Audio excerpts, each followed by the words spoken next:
비교과 활동 관련해서 전공 관련 활동을 다양하게 하게 되는데요. 연대가 일반 대학 기준을 제일 많이 내고 있어요. 12개를 내고 있어요. 그거 기준을 발급받은 다음에 나중에 학교 선생님 도장 받아서 지출하게 되는데 지방대 의대 같은 경우는 막 50개씩 되거든요. 제한이 없어요. 많이 할수록 좋은 거고 활동 설명은 선생님 관점에서 작성해야 되고 아이가 작성하면 안 되고요. 매우 구체적으로 써야 돼요. 한 300~400단을 써서 내야 됩니다. 그 활동에 대한 어떤 서술이 그렇게 돼야 돼요. 이거는 일반적인 리스트 형식인데 이거는 추천을 안 드리고 이거는 이렇게 하시면 안 됩니다. 이런 식으로 해서 활동명 적고 학교 위에 로고 들어가고 이름 들어가고 참여 학년 들어가고 어떤 것들을 공부했다. 근데 그 공부의 내용이 대학교에서 배우는 내용과 가까운 내용 또는 실제로 대학에서 전공하는 전공 지식을 갖다 써도 괜찮거든요.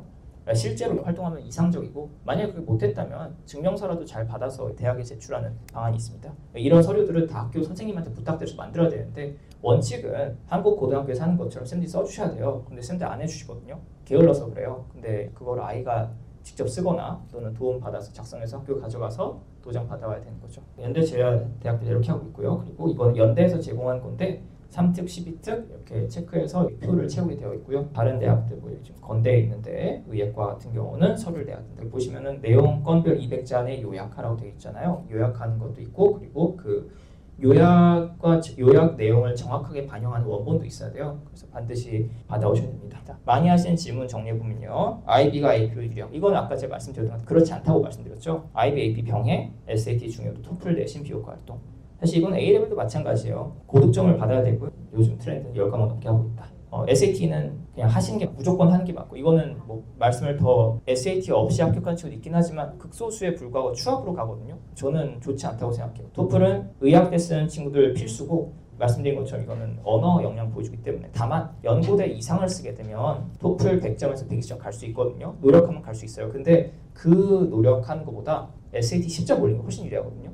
그래서 너무 힘 빼지 마세요. 그리고 제2외국어는 하면 안 된다. 제2외국어는 어릴 때 이제 뭐 한 8학년 그쯤에 하면 당연히 좋죠. 뇌가 발달되고 하는 게 있는데 시간이 없을 때 하면 안 되고 내신 같은 경우는 관리해야 되는 건 맞지만 학교마다 내신 기준이 너무 달라요. 그리고 어떤 학교는 내신 막 퍼준 학교도 있고 안 퍼준 학교도 있고 근데 대부분 어려움을 겪는 케이스는 내신은 부족한데 공인점수는 높다. 이런 애들 거의 없어요.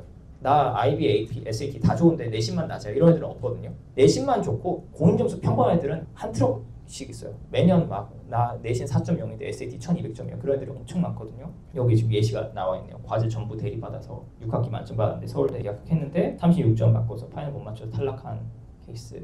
얘랑 비슷한 학생들이 되게 많이 있어요. 그래서 내신 관리해야 되는데 이건 퍼즐 조각이다. 말씀드리겠습니다. 정리해보자면 표준화 시험 제일 중요하죠. 대학에 원하는 학생은 대학에서도 공부 잘할 것 같은 친구들인데 가장 강력한 무기는 학업 능력 뛰어난 걸 보여주는 거거든요. 근데 GPA 4.0 받는 친구들은 몇 트럭씩 있지만 이 고득점을 받는 친구들은 IB, AP, A레벨도 그렇고 SAT 여기서 점수 잘 받는 친구는 극히 드물어요. 체감상으로는 주변에 말 많이 하는 학생들 보면 점수 나는 뭐 SAT 1580이고 이런 얘기 하잖아요. 대부분의 친구들 입 꾹 닫고 있거든요. 자랑할 거리가 못 되니까 입을 닫고 있는 건데 대부분의 친구들은 그냥 조용히 지내고 있어요. 그래서 너무 주변에서 점수가 다 좋다고 해서 쫄 필요도 없고 최상위권 경쟁 구도에서는 이게 아까 보셨던 것처럼 만점에 출마거든요. SAT 그냥 만점 들고 오는 거예요.